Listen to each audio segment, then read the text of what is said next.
Ryuku Sensei, he posted a video earlier today.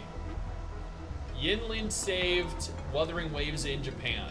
Now, for some reason, it shows red here as if I watched it, when the reality is that I clicked it and was like, yeah, I should definitely watch this. So what I want to do here is I want to take a look at it. Ryuku Sensei is probably one of the best Wuthering Waves creators out there right now.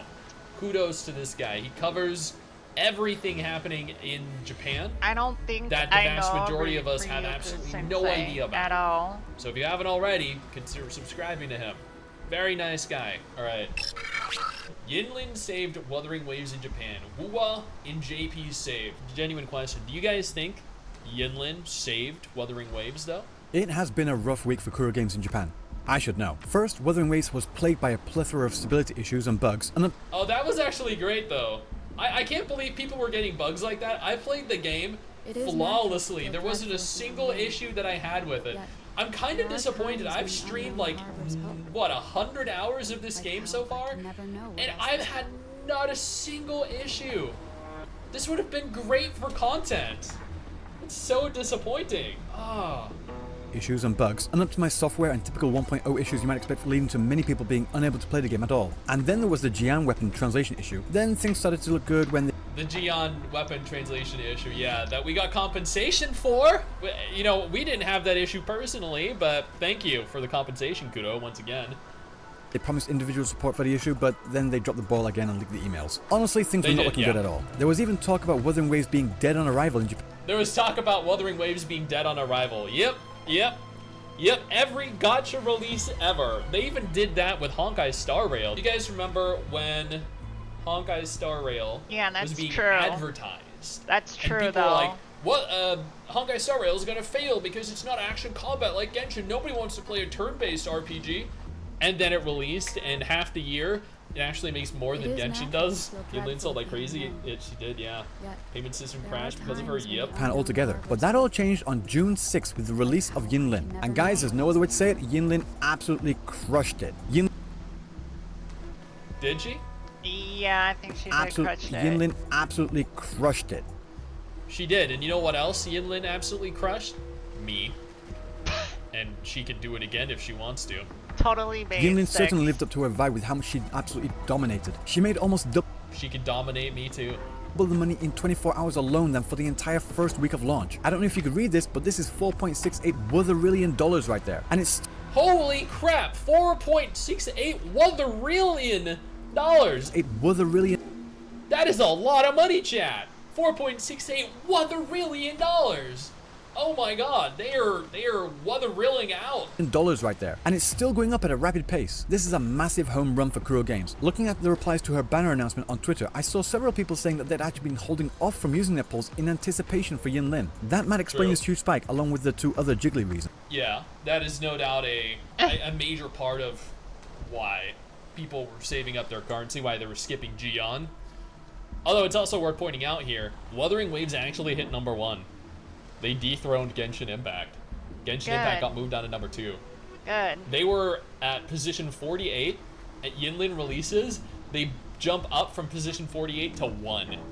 That is what Yinlin did for the game. The most thing about Honkai Star Rail's launch was Genshin fans trying to bring it down. I know! You can see why he's a great Wuwa content creator, yeah. Along with the two other jiggly reasons. Speaking of jiggly, several others were commenting on her amazing design about how cool and sexy she looks. But unfortunately, Kuro Games made another blunder with this tweet. A small one, a minor one, but still a blunder nonetheless. In the announcement, they put the release time as 10 AM server time, which confused many people. Like, just when exactly is that? Is it not the same as 10 AM Japan Standard Time? No. It's not. The server time is based on China's standard time, which is fine in itself, but when you're making a post for Japan and for Japanese people to read, it would be better to put the local time as is instead.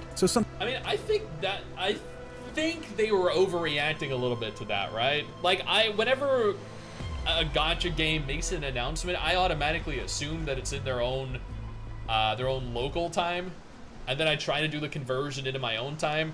Sometimes gacha games release, you know, like EST or PST or UTC +8 or whatever, but more often than not, gacha studios just release, like, you know, releasing at 12 p.m.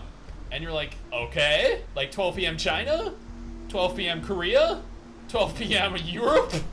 NA? Since Japan might be a bit uptight about that stuff. Make it an issue! Yeah, so we get more a lot of people do overreact.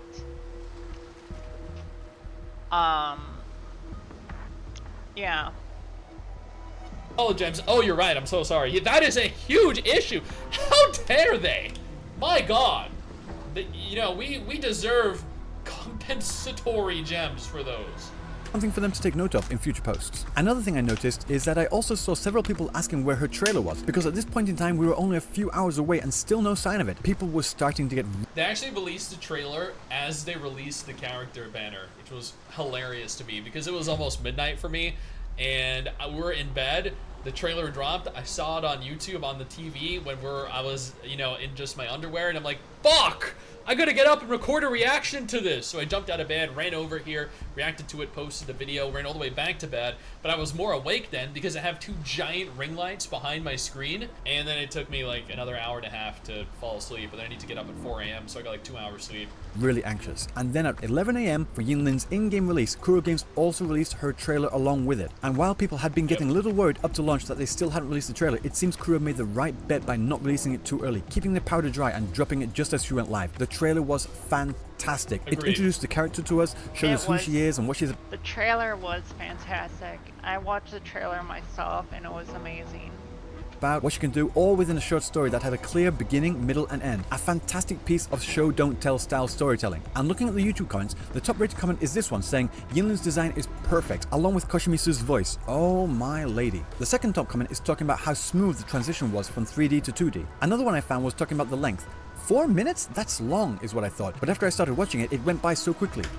A 4-minute character trailer is long? Correct me if I'm wrong here. Doesn't Genshin also have like 4 to 6 minute long character trailers? I hope every trailer you bring out in the future continues to stay at this level of quality. I'll forever remember that you reacted to Yinlin half naked. Thank you. I had underwear on, okay? Yeah, okay, I thought so. Most of the comments were pointing out parts of the trailer they liked and congratulating her on making Wuthering Waves the #1 in sales ranking. I literally could not find a single negative comment in there about Yinlin, Wuthering Waves, or Kuro Games in general at all. Everyone was extremely hyped. But that was Twitter and YouTube. What about the DJs on 5chan? We all know they have no filter, so what do they have to say? Honestly... And more importantly, what about the people on Reddit? On the R Gacha Gaming subreddit. Even before the numbers came out, they were already calling it. True. In Japan, Wuthering Waves is going to hit the #1 spot. The general got number 9. Gaming is a mess.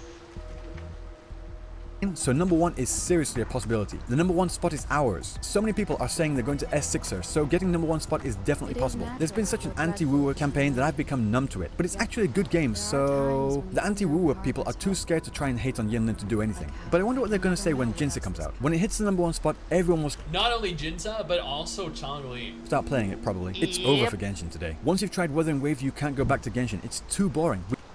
That is actually something that everyone is saying. They're like, after playing the combat or after getting to experience the combat in Wuthering Waves, I just can't return to Genshin. I don't like how basic the movement feels, you know, like running around. It just like, I constantly find myself trying to run up walls and I can't. Yeah, the movement, the exploration is so much better than Genshin Impact.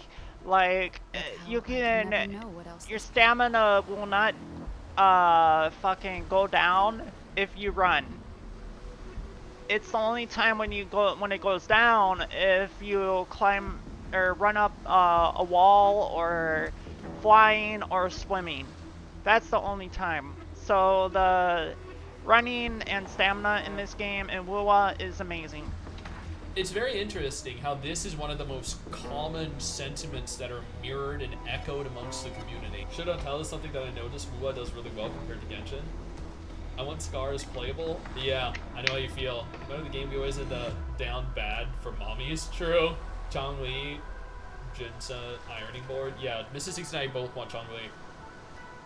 Plus, she works well with Encore, so it works perfectly. So Mizuria is probably gonna go for her.